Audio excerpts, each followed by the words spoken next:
vara. Desde pequenininha, perdi a virgindade na vara. Eu não quero nem mais casar, meu filho. São 16 anos na vara. Sou subindo, descendo na vara.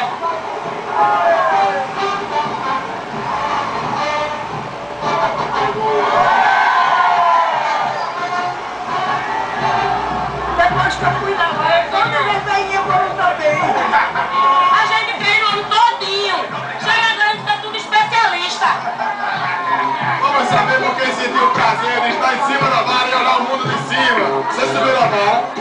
Não subi, mas ela subiu. Ai, que orgulho. Eu não, mas minha amiga subiu. Faz tempo que a gente não vê uma vara desse tamanho, meu filho.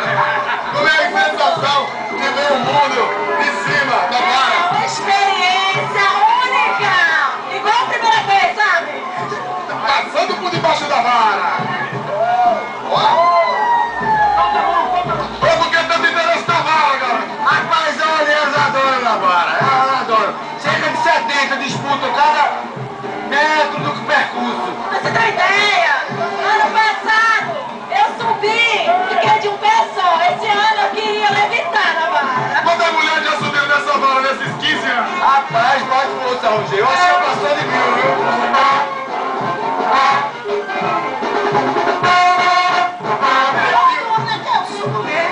Com o tempo é que a técnica vai aprimorando, né? Dá sustância, vara. A vara é remédio para tudo! Remédio para a sabedoria, remédio para a longevidade e remédio para isso. Subir e descer o carnaval de Olinda. Ei, menino!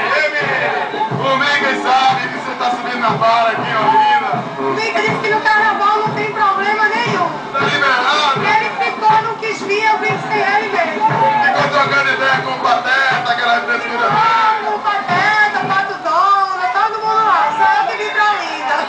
O nome já diz. Todo desenho é animado, mas essa minha aí é animada demais.